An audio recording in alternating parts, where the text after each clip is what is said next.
Every cat owner knows this moment. You walk through the front door after a long day, and before you have even set your bag down, your cat is there, weaving between your legs, pressing the side of its face against your ankle, running the full length of its body along your calf in that slow, deliberate, fluid way that feels so unmistakably like a greeting, like affection, like your cat saying, in the only physical language it has, that it missed you and it's glad you're back. It is one of the most comforting things a cat does. One of the most recognizable, one of the things that cat owners point to, without hesitation, when someone asks whether their cat loves them.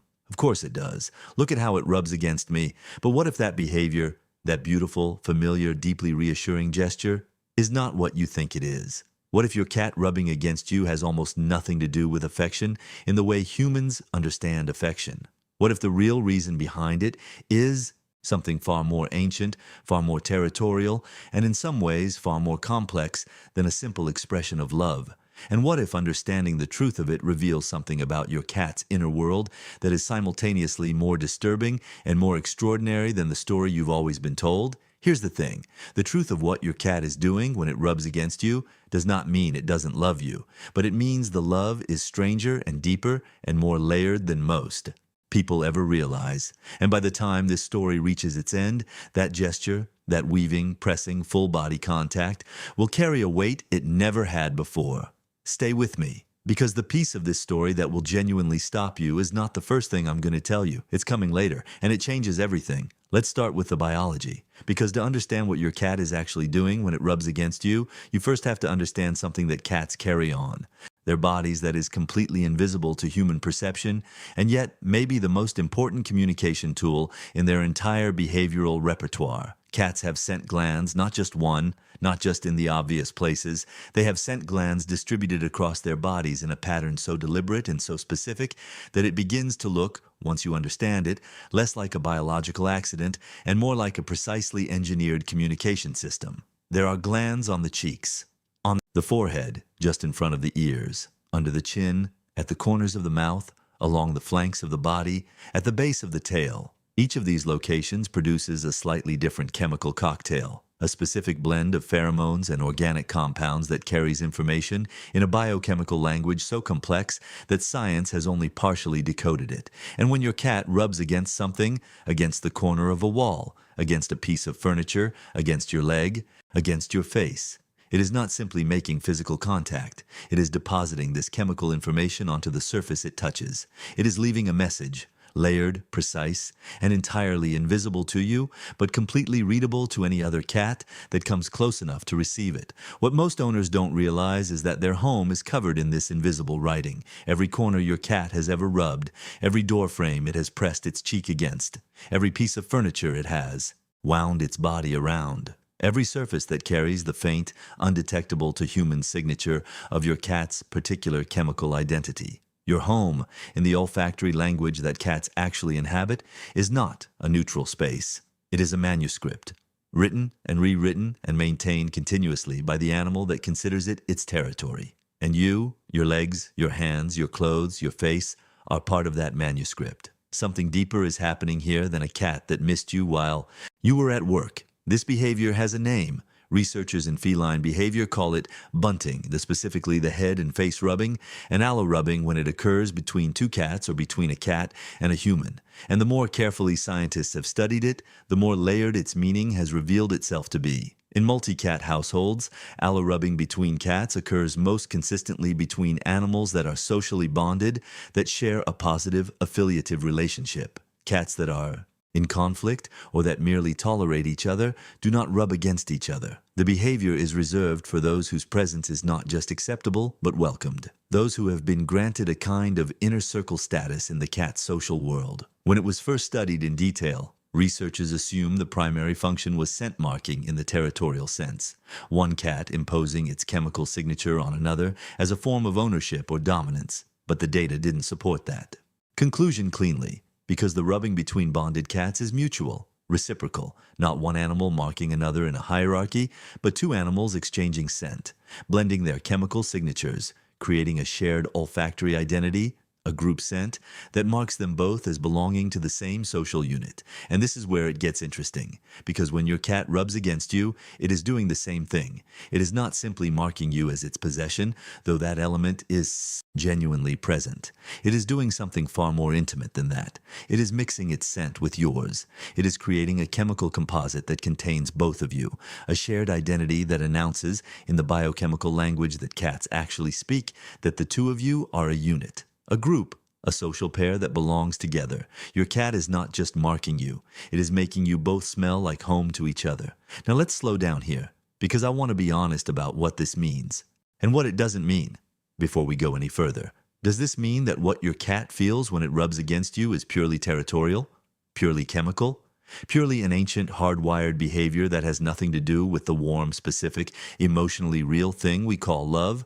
No. And this is the nuance that gets lost whenever this topic comes up in popular conversation. The fact that a behavior has a biological mechanism does not make it emotionally empty. The fact that it serves a functional purpose does not make it insincere. Human love has biological mechanisms too. Neurochemical signatures, hormonal patterns, evolutionary functions that served our ancestors' survival long before anyone had language to call what they felt by name. The behavior is territorial and communicative and rooted in scent-marking biology. And it is also, for many cats, genuinely preferential, genuinely directed, genuinely an expression of something that, in the internal experience of the cat, doing it is not neutral. Research in feline social behavior has found that cats do not rub against every human they encounter. They do not rub against strangers with the same frequency or the same quality of contact they use with their bonded person. The cheek rub, the bunting with the face, is used far more selectively and far more intentionally than the body rub,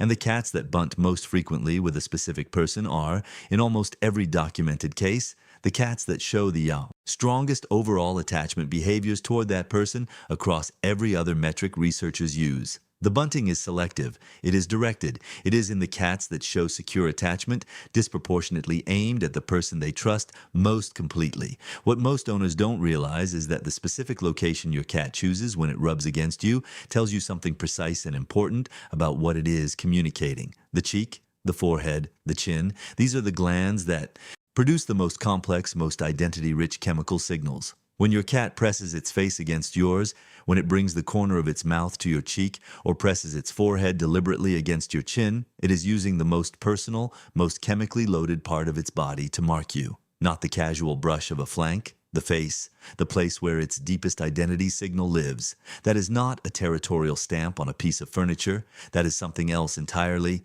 But here's the thing. There is one more dimension to this behavior that almost nobody talks about, and it is the piece that has been sitting underneath everything else in this story.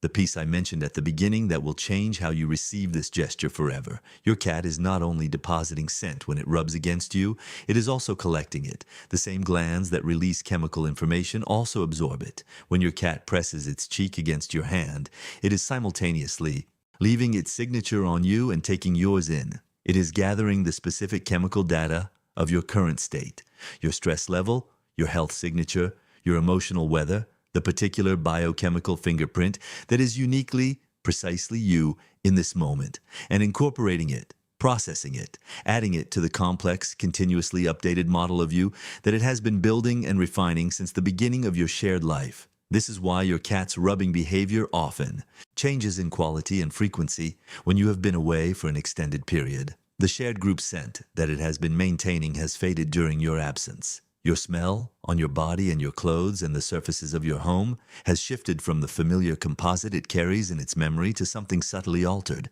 touched by the sense of wherever you have been, diluted from your shared baseline.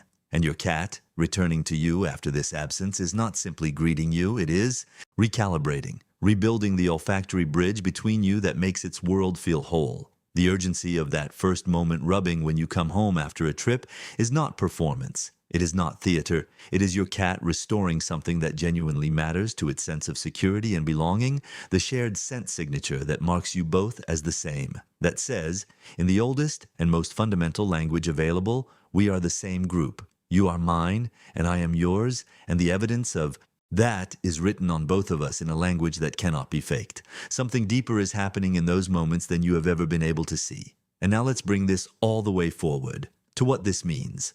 to what you are actually participating in every time your cat weaves between your legs or presses its face against your hand or winds the slow, deliberate length of its body along your side. You have been part of a ritual, an ancient, continuous, chemically precise ritual of mutual belonging, enacted not with words or gestures that translate easily into human emotional language, but with something more primal and more honest than either, with the body itself, with the chemistry of two living beings choosing again and again to carry each other's signature. Think about what that means in practical terms. Every morning when your cat rubs against you before you leave, every evening when it meets you at the door, every quiet moment when it presses its forehead against your chin and holds it there for a breath longer than seems strictly necessary. These are not casual interactions, they are maintenance, maintenance of the bond, renewal of the shared identity.